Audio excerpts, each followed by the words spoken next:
दिगंबरा दिगंबरा श्रीपादवल्लभ दिगंबरा. ज्या क्षणी हा मंत्र तुमच्या कानात पडतो त्या क्षणी तुमच्या घरातील अंधार मागे सरकायला लागतो. कारण हे केवळ शब्द नाहीत, हे परम कारुणिक प्रभू श्रीपादांचे जिवंत स्पंदन आहे. आज तुम्ही अध्याय 21 ऐकणार आहात, पण लक्षात ठेवा, आजचा अध्याय हा तुमच्यापर्यंत योगाने पोहोचतोय. का? कारण ज्याला या क्षणी श्रीपादांचा संदेश ऐकायचाच होता, ज्याच्या जीवनात परिवर्तनाची वेळ आली होती, त्यालाच हा अध्याय मिळतोय. बाळा, तू ज्या नैराश्यातून जातोस, ज्या दुःखातून, ज्या ताणातून, त्यापैकी काहीही प्रभूंपासून लपलेलं नाही.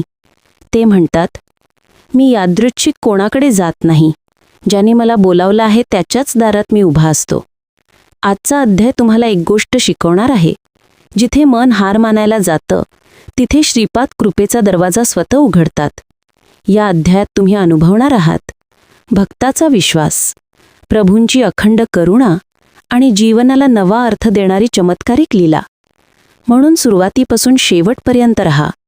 व्हिडिओ जरा जरी स्किप केला तर अनुभव कमी होईल, आणि जर पूर्ण ऐकलात तर कदाचित आजचा दिवस तुमच्या नशिबात नवी दिशा लिहिल. चला तर मग सुरू करूया. श्रीपाद श्रीवल्लभ सारामृत अध्याय 21. श्री गुरुवे नमः. श्रीपादराजम शरणं प्रपद्ये. अध्याय 21. दंडी स्वामीचे कुक्कुटेश्वर येथे आगमन, साधकांची स्थानशुद्धी, भावशुद्धी आवश्यक. मी महारूच्या आज्ञेप्रमाणे गुरुचरण सोबत मांचाल ग्रावदर्शनासाठी निघालो. जात असताना मार्गामध्ये मला श्रीपाद प्रभूंच्या लीला वारंवार आठवत होत्या.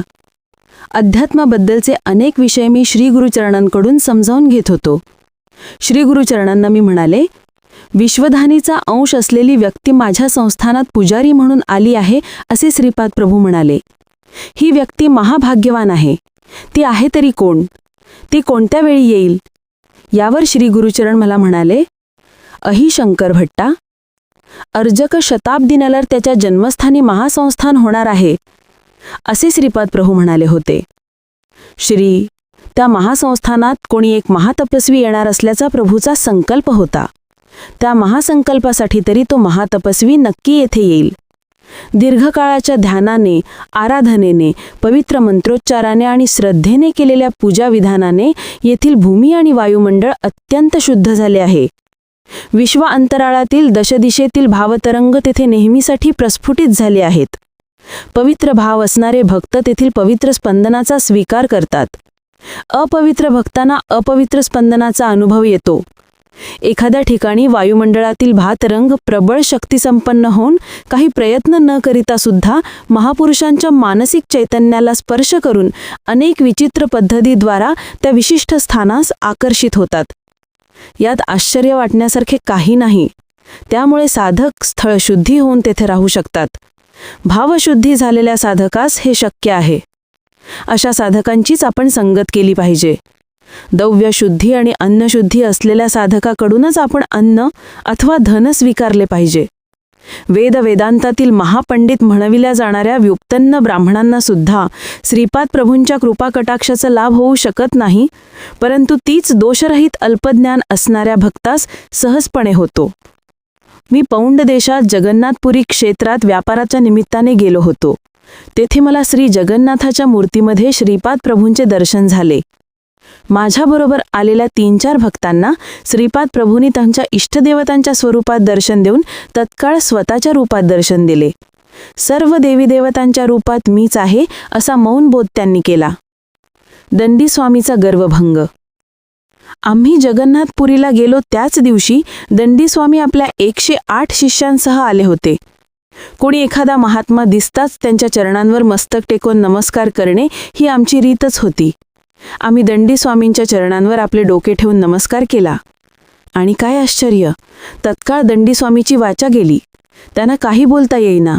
आम्ही सर्वांनी श्री दंडी स्वामींना पुन्हा वाचा यावी अशी श्रीपाद प्रभूंच्या चरणी नस्तम्र प्रार्थना केली. त्या प्रार्थनेचे फलस्वरूप त्या स्वामींची गेलेली वाचा परत आली. दंडी स्वामीचे शिष्य श्रीपाद प्रभूंच्या शिष्यास पाहून कुतकुतकाने म्हणाले, श्रीपाद हे क्षुद्र मांत्रिक आहेत. त्यांचे शिष्यसुद्धा क्षुद्र मांत्रिक आहेत. त्यांच्या क्षुद्र विद्येने आमच्या दंडी स्वामीची वाचा जावी असे त्यांनी केले, परंतु आमचे स्वामी समर्थ असल्याने त्यांची वाचा पुन्हा आली आणि ते स्वस्थ झाले. आमचे गुरु श्री दंडी स्वामी श्रीपादांचे खरे स्वरूप जनतेसमोर आणतील. ते पीठिकापुरममधून जाऊन श्रीपाद वल्लभांशी शास्त्रचर्चा करून त्यांना पराभूत करून विजयपत्र घेऊन येतील, यात शंकाच नाही. पीठिकापुरममधील प्रजाजनांनी दंडीस्वामींच्या स्वागतासाठी एका महान रथाचे आयोजन केले होते. आम्ही ते ऐकून निरुत्तर झालो. जेव्हा भक्त श्रीपाद प्रभूंना अनन्य भावाने शरण जातो तेव्हा ते आपल्या लीला विधानांनी भक्ताचं संकटातून रक्षण करतात. आश्चर्याची गोष्ट अशी की समस्या निर्माण करणारे श्रीपाद प्रभू आणि त्यांचे निराकरण करणारे सुद्धा श्रीपादच. अशा अनेक अंतर्मयी लीला करून श्रीपाद प्रभू सर्व दत्त भक्तांना अनुभव करून देत असत. काही दिवसांनी दंडीस्वामींनी पीठिकापुरम क्षेत्री प्रवेश केला.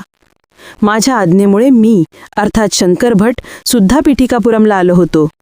श्री बापनार्युलू, श्री अप्पळराजू शर्मा आणि श्रीपाद प्रभूंच्या विरुद्ध असणाऱ्या लोकांची पीठिकापुरम गावात कमी नव्हती. दंडीस्वामींनी कुक्कुटेश्वराच्या मंदिरात जाऊन सर्व देवदेवतांचे दर्शन घेतले. स्वयंभू दत्तात्रेयांचेही दर्शन घेतले आणि ते म्हणाले, येथे असलेल्या स्वयंभू दत्तात्रेयांचा महिमा अपरंपार आहे असे सांगून पुढे म्हणाले की त्यांचा अवतार श्रीपाद प्रभूंचा गर्व दूर करण्यासाठी आहे. या दिवसापासून त्यांनी आपल्या संकल्पशक्तीने कुंकुम, विभूती यासारखे पदार्थ निर्माण करून आपल्या भक्तांना देण्यास सुरुवात केली. पीठिकापुरममधील ब्राह्मणांनी वेदमंत्राच्या गजरात दंडीस्वामीचे स्वागत करून त्यांना कुक्कुटेश्वराच्या मंदिरात नेले. गावात दंडीस्वामी आल्याची दवंडी पिटवली. स्वतः दत्त अवतार असलेल्या श्रीपाद प्रभूंनी दंडीस्वामीची तपस्या जाणून त्यांना साष्टांग नमस्कार घातला. श्री बापनार्युलूंनी श्री दंडीस्वामीचे दर्शन घेऊन त्यांची शरणागती पत्कारली. श्री अप्पळराजू शर्मांनी श्री दंडीस्वामीचे दर्शन घेऊन परंपरेनुसार होत असलेली एक काळ्या पाषाणाची मूर्ती त्यांना अर्पण केली. वैकटप्पा श्रेष्ठींच्या अध्यक्षतेखाली आर्यवैश्य समितीचे संमेलन झाले. या संमेलनात एक ठराव सर्वमते पास झाला. कोणत्याही परिस्थितीत दंडीस्वामीच्या अकृत्यांना श्रीपाद प्रभू, अप्पळराजू शर्मा आणि बापनार्युलू सहकार्य देणार नाहीत. नरसिंह वर्मा यांच्या अध्यक्षतेखाली झालेल्या क्षत्रिय सभेत हाच प्रस्ताव अनुमोदित झाला. श्रीपाद प्रभू आपल्या आजोळच्या घरातील अंगणात असलेल्या औदुंबराच्या झाडाखाली विश्रांती घेत होते. दिव्य कांतीच्या कळा पसरवणाऱ्या श्रीपाद प्रभूंकडे पाहून श्रेष्ठींना गहिवरून आले आणि त्यांचे नेत्रातून काही अनुबिंदू ओघळले. बापनार्युलू, श्री अप्पळराजू आणि श्रेष्ठी हे तिघे श्रीपादांच्या मुखारविंदाचे अवलोकन करीत त्यांच्या अगदी जवळ बसले. कृष्णासारख्या दिसणाऱ्या श्रीपादांना भूक लागली होती. त्यांच्या आजी राजंबाने श्रीपादांना खाण्यासाठी एका चांदीच्या भांड्यात दहीभात आणला. श्रीपादांनी तो मोठ्या आवडीने खाल्ला. तो भात खाल्ल्यावर श्रीपाद आपल्या आजोबांना वेदघोष करा असे म्हणाले. बापनार्युलूंनी वेदघोष करण्यास सुरुवात केली. त्यांच्याबरोबर श्री अप्पळराजू शर्मा आणि स्वतः श्रीपाद प्रभू सुद्धा वेदघोष करीत होते. नरसिंह वर्मा आणि श्रेष्ठी या दोघांनीही अत्यंत आनंदाने सुश्राव्य स्वरात वेदपठनास प्रारंभ केला. तेथील वातावरण या वेदपठणामुळे ऋषी आश्रमाप्रमाणे पवित्र झाले होते. याच वेळी कुक्कुटेश्वराच्या देवळात एक आश्चर्य घडले. स्वयंभू दत्तात्रेयांच्या तोंडाजवळ दहीभाताची शिते दिसू लागली. पुजाऱ्याने ती 2-3 वेळा पुसली तरी पुन्हा तिथे ती येत होती. अशा प्रकारे ही श्रीपाद प्रभूंची अद्भुत लीला होती. दंडीस्वामी आपल्या शिष्यांबरोबर वेदघोष करीत पीठिकापुरमहून बाहेर जाण्यास निघाले. ते सर्वजण एकामागून एक पावले टाकीत चालले होते. त्यांना तेथील जमीन वाढत असल्यासारखी वाटत होती. ते कितीतरी वेळ चालत होते, परंतु ज्या ठिकाणाहून निघाले तेथेच होते. याप्रमाणे या विचित्र क्रियेत बराच वेळ गेला. सर्वांना हे पाहून मोठे आश्चर्य वाटले. तेवढ्यात दंडीस्वामींच्या हातातील दंड तुटून त्याचे 2 तुकडे झाले. दंडीस्वामींना मात्र आपल्या शरीराचेच 2 तुकडे झाल्यासारखे वाटले. पीठिकापुरममधील ब्राह्मणांना ही घटना अपयसप्रद वाटली. दंडीस्वामींना आतापर्यंतचा अनुभवावरून कळून चुकले होते की श्रीपाद श्री वल्लभ आपल्यापेक्षा कितीतरी पटीने जास्त शक्तिसंपन्न आहेत. त्यांचा विरोध केल्यास अनर्थ पडेल अशी त्यांची खात्री पटली. अशा परिस्थितीत आपल्या गावी कसे जावे याची त्यांना चिंता लागून राहिली. मोहनाश म्हणजेच मोक्ष पीठिकापुरममध्ये अब्बांना नावाचा एक गृहस्थ राहत होता. तो सर्प पकडून त्यांचा खेळ करून आपली उपजीविका चालवित असे. तो एकदा बापन्नाचार्युलूंच्या घरी आला. श्रीपादांनी त्यावेळी वेदघोष थोडा वेळ थांबविण्यास सांगितले. अब्बनाला पोटभर जेवण दिले. नंतर त्यास बोलावून म्हणाले, येथून 1 भांडे पाणी घेऊन श्री कुक्कुटेश्वराच्या मंदिरात जा. दत्तप्रभूचा एक अवतार त्याच्या कर्णचरण द्वयाबरोबर संचार करीत असताना अकारण ज्यांनी त्यांची निंदा केली असे महापापी लोक कुक्कुटेश्वर मंदिरात आहेत. त्यांना मृत्यूनंतर पिशाच्य योनी प्राप्त होईल असे चित्रगुप्ताने भाकील करून ठेवले आहे. मी चित्रगुप्ताबरोबर संवाद करून त्यांच्या पापांचा परिहार कसा करावा याचा उपाय शोधून काढला आहे. भूमातेने सुद्धा तसा आग्रह केला आहे. तू तेथे जाऊन भूमातेस शांत राहण्याचा माझा निरोप सांग. श्रीपादाच्या दर्शनास उत्सुक असणाऱ्या भक्तांना तुझी संमती घ्यावी लागेल. त्यांच्यावर त्या जलाने प्रोक्षण कर. माझ्या पूर्व आदेशाप्रमाणे तू मादिका सुब्बय्याच्या घरी जाऊन दही भाताचा महाप्रसाद सर्वांना दे. अच्छवय्या सुब्बय्या वगैरे तिकडेच गेले आहेत. ते सर्वांना बापांना चारुलींच्या घरी घेऊन ये. श्रीपाद प्रभू उग्र स्वरूपात उढे म्हणाले, अहो दंडीस्वामी, एक महान तपस्वी असून किती गर्व केलात. तुम्ही ज्यांची दत्तस्वरूपात आराधना करता तेच श्रीपाद श्रीवल्लभ रूप पेऊन भक्तांसाठी अवतरित झाले. त्यांना न ओळखणारे तुम्ही महामूर्ख आहात. तुमचे शिष्यगण सुद्धा तुमच्याप्रमाणेच मूर्ख आहेत. पीठापुरमचे तुमचे नवीन शिष्य अज्ञानी आहेत. तुम्ही आम्हाला काय करू शकला? समस्त सृष्टीचे शासन करणाऱ्या एकमेव सत्तेसमक्ष तुमचे अस्तित्वच ते काय? तुमचे सामर्थ्य ते किती? दैवदूषणासारखे महापाप केल्यामुळे तुम्हाला अनेक शतवर्ष पिशाच्य योनीत राहावं लागणार असा चित्रगुप्ताने निर्णय घेतला आहे. अव्याज करुणेने मी तो निर्णय रद्द करीत आहे. मानव जन्म मिळाल्यावर तुम्ही सर्वजण नौच जातीत आपले आयुष्य पालविणार आहात असा आदेश दिला आहे. तुमच्या पापांचा परिहार मी अत्यंत थोड्या शिक्षेतून करीत आहे. श्रीपाद श्रीवल्लभ स्वरूप महाअग्निसमान आहे. अग्निशी खेळल्यास महाप्रमाद संभवेल. माझ्या मायेस किंवा मलाच अभिन्न स्वरूपात जाणले असताना मोक्ष म्हणजे काय असा विचार तुम्ही करता. खरे तर मोहाचा क्षय म्हणजेच मोक्ष आहे. कोणताही जीव जो सच्चिदानंद स्वरूपाचा आनंद अनुभवती त्याची योग्यता पाहून मीच अनुग्रहित करतो. दिव्यानंद परवश अशा माझ्या पूर्णस्वरूपी अतीत सुखस्वरूपात राहण्याची इच्छा करणाऱ्या जीवास मी तत्काळ ती स्थिती प्राप्त करून देतो. माझ्या दृष्टीने निर्गुण, निराकार, सगुण साकार, मोक्ष आणि बंधन असा भेदच नाही. प्रत्येक क्षणी असंख्य अशा नूतन लोकांची सृष्टी, स्थिती आणि लय यात मी व्यस्त असतो. जीवाच्या उन्नत स्थिती किंवा उन्नत आनंदभूमिचेसाठी काही परिमिती किंवा सीमा नाही. मरणानंतर माझ्या स्वरूपात लीन होऊ इच्छिणाऱ्या साधकांनी माझ्या ठिकाणी अवश्य यावे. त्यांनी किती शतवर्षे त्या स्थितीत राहावे, कोणत्या लोकात त्यांनी पुन्हा जन्म घ्यावा, हे सर्व मी माझ्या संकल्पाप्रमाणे ठरवीन.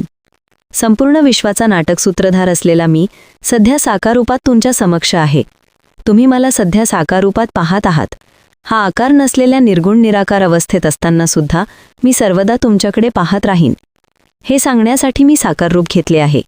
त्या महाउन्नत स्थितीतून मी तुमच्यासाठी खाली उतरून आलो आहे. सिद्ध योग्याच्या योगशक्ती लोककल्याणार्थ, लोकरक्षणार्थ उपयोगात आणायच्या असतात. म्हणजे केवळ हा भूलोक नाही, आपल्यापेक्षा कमी म्हणजे नीच अवस्थेत असलेल्या निस्सहाय्य स्थितीत असलेल्या जीवांना सहाय्य करणे, मदत करणे हा माझा धर्म आहे. मी धर्ममार्ग, कर्ममार्ग, योगमार्ग, भक्तिमार्ग आणि जानमार्ग यांचा बोध करण्यासाठी अवतरित झालो. मी सर्व धर्मांचे मूळ असलेले एकैक सत्य, सर्व धर्माचे मूळ असलेले एकैक धर्म आणि सर्व कारणांचं कारण असलेले एकैक कारण आहे. माझ्या संकल्पाशिवाय या सृष्टीत काहीच घडत नाही. मी नसलेले या सृष्टीत काहीच नाही.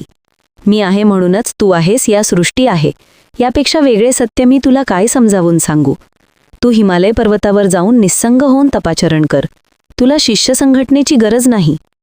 तू मोक्ष मिळवलास किंवा उद्धरून गेलास तरी या सृष्टीचे किंवा माझे असे काहीच नुकसान होणार नाही. सृष्टीतील सारे व्यवहार व्यवस्थितपणे यथाविधी पार पडतील. हे समजून घेणे तुझ्या दृष्टीने आवश्यक आहे. तुझ्यासोबत तू पीठापुरमचे शिष्य देऊन जाशील तर ते उंटाच्या लग्नाला गाढवाचे संगीत असे होईल. उंटाच्या सौंदर्याची स्तुती गाढवाने करावी आणि गाढवाच्या गायनमाधुर्याची प्रशंसा उंटाने करावी असे होईल. परस्परांनी एकमेकांच्या प्रशंसेचे पूल बांधले तरी यथार्थ स्थिती काहीच बदलत नाही आणि ती निराळीच असते. दत्तप्रभूवर विश्वास ठेवणाऱ्या साधकांना ते उन्नत स्थितीत ठेवून त्यांच्या योग्यतेप्रमाणे शिष्यत्व देत. त्यांचे भक्त कोणत्याही कुलात जन्मले असले किंवा कोणत्याही परिस्थितीत असले तरी सुखी जीवनाला आवश्यक असणारे आयु, आरोग्य, ऐश्वर्य श्री दत्तगुरू आपल्या भक्तांना देत. जन्मजन्मांतरीची कर्मबंधने तोडून उन्नत स्थितीत ठेवणे ही श्रीपाद प्रभूंची सहज लीला होती. दत्तभक्तांना स्वामींचे अभय वरदान. आम्ही श्रीपाद प्रभूचा महिमा विशेष रूपाने समजावून घेण्यासाठी मंचाला या ग्रामी येऊन पोहोचलो. मंचाला ग्रामदेवतेने आम्हास दर्शन देऊन धन्य केले. तिने आपल्या दिव्य हस्तांनी आम्हास प्रसाद दिला.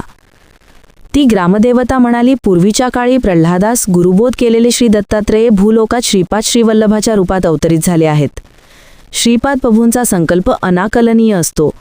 येणाऱ्या शताब्दीमध्ये प्रल्हादाचे सार्वभौम गुरु अवतरतील.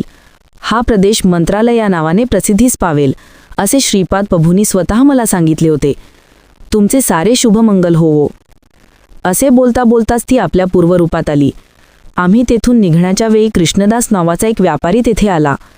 मंचाला ग्रामदेवतेने त्यालासुद्धा प्रसाद दिला आणि फुलाची एक माळ दिली. आम्ही तिघे गुरुगैडीस जामेस निघालो. सर्व दत्तभक्तार्थ कुळ एकच असते. त्यांना दत्ताचा प्रसाद कोणत्याही कुलातील भक्ताने दिला तरी त्याचा ते मोठ्या प्रेमाने स्वीकार करतात. आमच्याबरोबर प्रवासात कृष्णदास आल्यामुळे नवा उत्साह आला होता. बोलता बोलता एका प्रसंगानुसार कृष्णदास म्हणाले, यज्ञादी कर्मासाठी दिली जाणारी दक्षिणा 16, 116 आणि 1016 अशी असावी. ही संख्या श्रीपाद प्रभूने सांगितलेल्या 2498 या संख्येप्रमाणेच आहे. परमात्म्यापासून ज्याप्रमाणे जगताची निर्मिती होते त्याचप्रमाणे पित्यापासून पुत्राची निर्मिती होते. नवरदेव विवाहाच्या वेळी होमाच्या अग्निदेवतेस प्रार्थना करीत असे की, हे अग्निदेवा, मला या वधूपासून 10 पुत्रांची प्राप्ती व्हावी. 10 कन्यापुत्रांची प्राप्ती झाल्यानंतर त्याने पत्नीस मातेच्या स्वरूपात पाहते, असे शास्त्रवचन आहे. कृष्णदास पुढे म्हणाले, पूर्ण या शब्दाचा अर्थ निर्गुण असा आहे, म्हणून तो रुद्ररूप समजला जातो. या समस्त विश्वाचा लय झाल्यावर उरणारे ते शून्यच असते. त्या महाशून्यातच सर्वांचा लय होतो. विष्णू स्वरूप म्हणजे अनंत धर्मतत्व. सृष्टीच्या स्थिती स्वभावासाठी अनंत तत्व आवश्यक आहे. श्रीपाद प्रभूचे 16 कलापूर्णत्व. गुरुचरण म्हणाले, अरे शंकर भट्टा, कोणत्याही वस्तूचे असंख्य तुकडे केले असता एक एक तुकडा म्हणजे शून्यासारखाच असतो. असे असंख्य शून्य एकत्र झाले असता त्याला मर्यादित आकार येतो. या कारणाने शिव आणि केशव अभिन्न आहेत. पंचभूतात्मक असलेली सृष्टी ही विष्णू स्वरूपच आहे. दक्ष यज्ञाचा विध्वंस करणाऱ्या वीरभद्रास श्री विष्णू म्हणाले, मूल प्रकृती आणि ईश्वर यांच्या निमित्ताने पार्वती माता, राक्षसाशी युद्ध करणारी दुर्गा माता आणि कोपावस्थेतील कालिका माता ही सारी माझीच रूपे आहेत. श्रीपाद प्रभूंना 16 कला संपन्न म्हणण्याचा उद्देश हाच आहे. 16 वर्षाचे वय असतानाच श्रीपाद प्रभू पीठिकापुरम सोडून गेले. ते स्वयं ब्रह्मा, विष्णू आणि रुद्र स्वरूप असल्यामुळे त्यांना 16 कला परिपूर्ण असे मानले जाते. सावित्री काठक यज्ञाचे फलित म्हणजेच श्रीपाद प्रभूंचा अवतार. सकल जनांच्या बुद्धिमत्तेस प्रेरित करणारी आणि सर्वातील मंडलाच्या मध्यभागी असलेले दिव्य तेज म्हणजेच गायत्री माता. तिची 24 प्रतीके आहेत. 9 हे नंबर ब्रह्माच्या स्वरूपाचे प्रतीक आहे, तर 8 हे महास्वरूपाचे द्योतक आहे. त्रेतायुगातील भारद्वाज मुनींनी पैठिकापुरम या क्षेत्री सावित्री काठक यज्ञाची योजना केली होती. त्यावेळी मुनींनी केलेल्या भाकितानुसार आज पीठिकापुरमध्ये श्रीपाद श्रीवल्लभांचा अवतार झाला आहे. ते शक्तिस्वरूप असून अर्धनारी नटेश्वर आहेत. ते त्यांच्या स्वरूपाने साधकांची बुद्धी आणि प्रवृत्ती वाढवून धर्ममार्गाने जीवन व्यतीत करण्यास प्रेरित करतात. हे त्यांच्या या महाअवताराचे वैशिष्ट्य आहे. त्यांच्या बोधपर वाक्यांचे आणि लीलेचे व्याकरण अनाकलनीय आहे. या नवीन व्याकरणाचे ते स्वतःच करता असल्याने ते केवळ त्यांनाच समजते. मला म्हणजे शंकर भटास कृष्णदासांकडून अनेक विषयांची माहिती मिळाली. यात अनेक नवीन गोष्टींचे जाण झाले. पांडित्यपूर्ण परंतु अहंकारी असलेल्या साधकांना श्रीपाद प्रभूंच्या कृपाकटाक्षाचा लाभच होत नसे. कृष्णदास म्हणाले, श्रीपाद प्रभू हे पिपीलिकापासून ते ब्रह्मापर्यंत सर्वत्र व्याप्त आहेत. एकदा नरसिंह वर्म्याच्या शेतात श्रीपाद श्रीवल्लभ आणि तर्मा विश्रांती घेत होते. तेवढ्यात तिथे 2 नाग आले. श्रीपाद प्रभूंनी मोठ्या कौशल्याने मारून दूर फेकले. नरसिंह वर्मांना गाढ निद्रा लागली होती. त्यांच्या जवळच अत्यंत मोठ्या आकाराच्या लाल मुंग्या आल्या. तितक्या मोठ्या मुंग्या पूर्वी कधीच पाहिल्या नव्हत्या. त्या पाहून वर्म्यांची झोप मोड होऊ नये म्हणून श्रीपाद प्रभूंनी त्या सर्व मुग्यांना मारले. मेलेल्या मुग्यांचा एक लहानसा ढीग समोर होता. थोड्याच वेळात नरसिंह वर्मांना जाग आली. त्या मेलेल्या मुंग्यांना पाहून त्यांना दया आली. त्यावेळी श्रीपाद प्रभू स्मित हास्य करून म्हणाले, राजाला त्याच्या सेवकांचे रक्षण करावेच लागते. हा प्रकृतीचा नियम आहे. या अद्भुत मुंग्या निर्माण करणारा एक अद्भुत जादूगर आहे. तेवढ्यात एक पांढऱ्या रंगाची आकाराने इतर मुंग्यांपेक्षा मोठी व कांतिमान मुंगी तेथे आली. ती त्या मुंग्यांची राणी मुंगी होती. तिने मेलेल्या मुंग्यांभोवती एक प्रदक्षिणा घातली आणि आश्चर्य असे की साऱ्या मेलेल्या मुंग्या पुन्हा जिवंत झाल्या आणि निघून गेल्या. श्रीपाद प्रभू मंद हास्य करून म्हणाले, या मुंग्यांच्या राणीला संजीवनी शक्ती प्राप्त असल्याने तिने सर्व मुंग्यांचे रक्षण केले. अशा प्रकारच्या अनेक विस्मयकारक गोष्टी या सृष्टीत आहेत. ते वर्मास पुढे म्हणाले, तुमची इच्छा असले तर प्रतिक्षण मी तुला अनेक लीला दाखवू शकेन. तितक्यात नरसिंहवर्माचे लक्ष मरून पडलेल्या 2 नागांकडे गेले. त्यांना पाहून ते चकित झाले. ही सुद्धा श्रीपाद प्रभूंचीच लीला असल्याचे त्यांनी जाणले. श्रीपाद प्रभूंनी एका नागास कुरवाळले आणि दुसऱ्याला आपला दिव्य पाय लावला. ते दोन्ही नाग जिवंत होऊन श्रीपाद प्रभूंना एक प्रदक्षिणा घालून निघून गेले. ते नाग कशासाठी आले, श्रीपाद प्रभूंनी त्यांना असे का केले, याबद्दल त्यांना विचारले. तेव्हा ते म्हणाले, राहग्रहाचे बळ नसल्यामुळे जीवांना अनेक संकटांना तोंड द्यावे लागते आणि त्यांना बंधनात असल्याचा अनुभव येतो. यालाच काही लोक कालसर्प योग म्हणतात. राहू हा सर्व देवतांची आदिदेवता आहे. या प्रकारे येणाऱ्या संकटाचे निर्मूलन कसे करावे ते कोणीही जाणत नाही, परंतु मी त्या सर्वांचे दोष दूर करून त्यांना सुख संतोष मिळेल अशी योजना करतो. आम्ही कुरुगड्डीला क्षेमपूर्वक येऊन पोहोचलो. श्रीपाद प्रभूचे मंगल दर्शन घेतले. त्यांनी आम्हास हसतमुखाने आशीर्वाद दिले. श्रीपाद श्रीवल्लभांचा जय जयकार असो. ज्याने माझी कथा मनापासून ऐकली त्याच्या घरातील संकटाची छाया आपोआप मागे हटते. आजचा अध्याय संपला, पण श्रीपादांची कृपा कधीच संपत नाही. प्रभू म्हणतात, बाळा, उद्याचा दिवस तुला नव्या शक्यता देण्यासाठी मीच तयार ठेवतो, म्हणून पुढचा अध्याय नक्की ऐका. जो माणूस श्रीपादांचा मार्ग एकदा पकडतो त्याचं पाऊल कधीच मागे वळत नाही. दिगंबरा दिगंबरा श्रीपाद वल्लभ दिगंबरा.